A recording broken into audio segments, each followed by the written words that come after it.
everyone, welcome to our wellness video. This is Karen from Inner Harmony, and for today I would like to share with you 5 life lessons and how to live life with flow. We always heard about living life with the flow, just take it easy and let things happen on its own. But what does it really mean? But with today's video, I'm going to share with you some tips and how to live life without resistance. But first of all, have you ever experienced like clinging to life too much or forcing things to get things done on your own way? Or can you give up control and get things done? Well, these are some of our experiences on how we are much of getting in control of our life, of our world. So first of all, we need to know that change is inevitable, that life is a constant change. There is no stagnant in life. So life is a constant flowing of up and down, just like the river, how life streams flow, because that is the nature of life. It's constantly changing. So either you will go against with the life or go with the flow.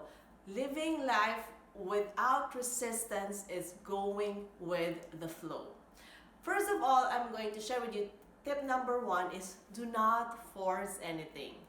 When we force something, that means we are doing against something life. The universe, the life, God has its own natural order. Just as like there's weather, there's summer, there's a winter.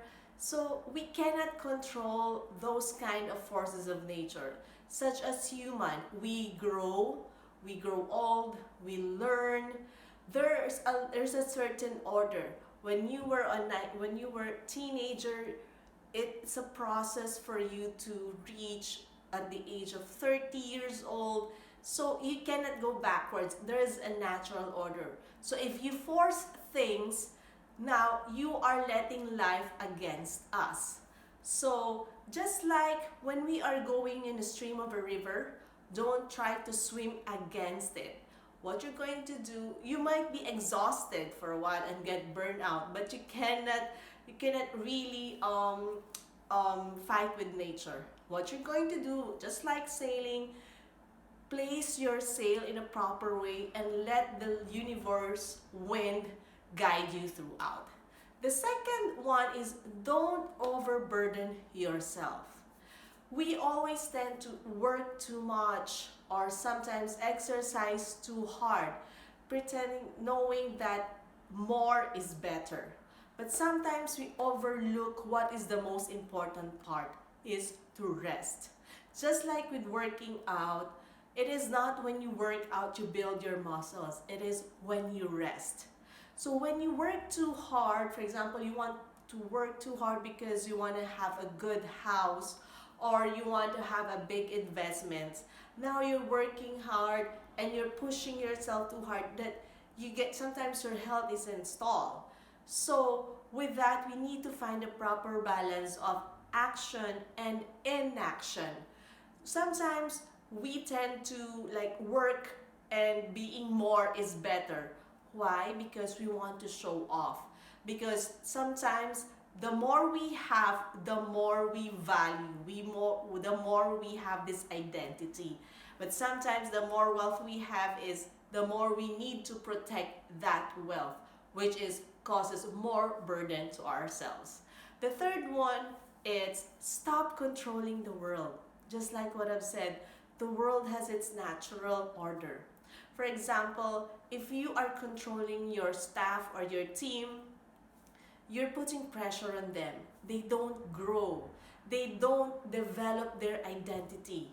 When you control people, you put fear in them. You're not helping them. You are just damaging their identity. They are not expressing themselves. What you need to do is just don't put that control in your mind to other people. People have their own ways, perception. We are all different.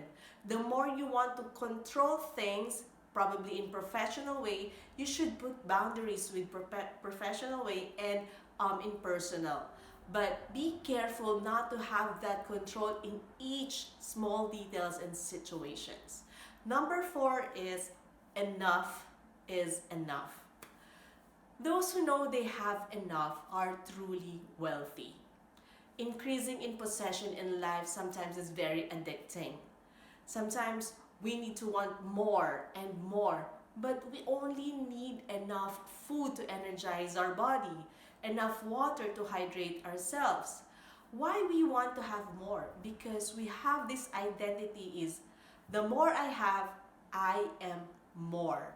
So the fear of not having in the future is what makes us afraid of. But future is uncertain. Who knows what's gonna happen? But having enough, because we have this fear of not having, diminishes the identity of who we are. Who am I? The self. We make this image that the more I have, the more I have this value for this self. We are not, we have. Those are the things that we have sometimes ended up owning us and becoming the slave. We are becoming slave of our material things. So let go of those excessive amount in any form, food, relationship, that just focus on what you have. Be minimalist. And the last one is don't cling to life. There's a lot of things that if you cling to life, there's nothing to celebrate.